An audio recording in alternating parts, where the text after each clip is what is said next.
রাধে রাধে বন্ধুরা, তোমরা সবাই কেমন আছো? আশা করি ভালো আছো। আজকে নিয়ে এসেছি একটা নিরামিষ ফুলকপি আলুর রেসিপি।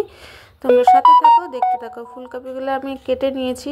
এখানে দেখো আদা কুচি, শুকনো লঙ্কা, একটু জিরে, একে একে আমি সব মশলাগুলো দিয়ে দিচ্ছি। দেখো, একটু দেব কাজু বাদাম, দেখতে পাচ্ছ 7-8টা কাজু বাদাম নিয়ে নিয়েছি। আর প্রায় একটা 120 গ্রামের টমেটো নিয়ে নিয়েছি। আর নিয়ে নিচ্ছি এখানে গোটা গরম মশলা। সব কটা আমি একসাথে পেস্ট করে নেব। এখানে দেখো ধুয়ে রেখেছিলাম সেগুলো। এই যে তেল গরম হয়ে গেছে, তেলে দিয়ে সুন্দর করে ভেজে নেব। মাঝখানে আমার মেয়েটা আবার একটু আমার ছবি তুলে দিচ্ছে, ভিডিও করে দিচ্ছে। সবসময় তো আমার মুখটা দেখানো তোমাদের সম্ভব হয় না, ওইভাবে আমি ভিডিও করতে পারি না, কারণ আমি একা একা নিজে নিজে করি। দেখো ফুলকপিগুলো ভাজা হয়ে গেছে, আমি তুলে নিচ্ছি। ফুলকপিগুলো আমি একটু লবণ হলুদ দিয়ে ভেজে নিয়েছি, যাতে কালারটা আরও সুন্দর আসে। কত সুন্দর লাগছে দেখো ভিডিওটা। এবার আমি আলুগুলো ভালো করে ভেজে নেব। আলুগুলো দেখো ভাজা হয়ে গেছে, আলুগুলো তুলে নিচ্ছি। দেখো আলুটাও আমি তুলে নিলাম ভেজে।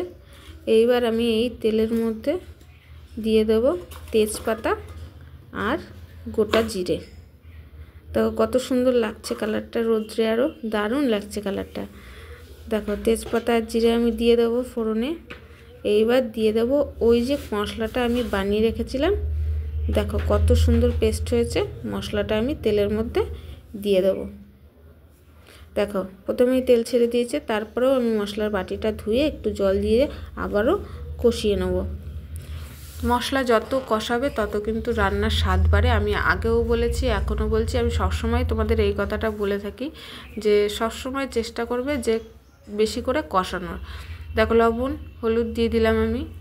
এবার আমি আবারও নাড়িয়ে চাড়িয়ে সুন্দর করে কষে নেবো। দেখো এখনই কতটা তেল বেরিয়ে এসছে কষাতে কষাতে, কারণ এর মধ্যে কাজু বাদাম দেওয়া আছে, যার জন্য এতটা পরিমাণ তেল বেরিয়ে এসছে। তোমরা চাইলে এর মধ্যে টক দইও অ্যাড করতে পারো। আমি কিন্তু কোনো রকম আউট মশলা ইউজ করিনি এখানে।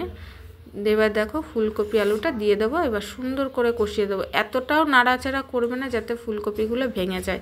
আমি সাবধানে নাড়াচাড়া করছি যাতে ফুলকপিগুলো গোটা গোটা থাকে আর খেতেও ভালো লাগে। দেখো মশলাটা কত সুন্দর কষে গেছে। এই কষাটা দিয়েই তোমরা ভাত খেয়ে নিতে পারবে এক থালা। তবুও আমি একটু আলুটা সেদ্ধ হওয়ার জন্য কিছুটা পরিমাণ জল দিয়ে দেবো। দেখো কত সুন্দর লাগছে, দারুণ একটা গন্ধ বেরিয়েছে।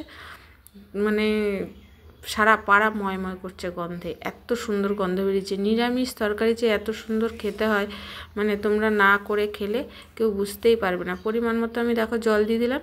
এবার ফুটে আসার অপেক্ষা করব যাতে আলুগুলো সেদ্ধ হয়ে যায়। আর আমার ভিডিও তোমাদের কেমন লাগে অবশ্যই আমাকে কমেন্ট করে জানাবে। যদি ভালো লাগে তাহলে লাইক শেয়ার করে দেবে।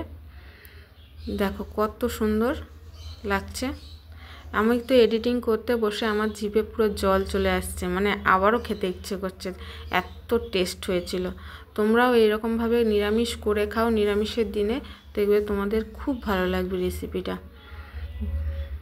দেখা হচ্ছে নেক্সট ভিডিওতে। রাধে রাধে বন্ধুরা।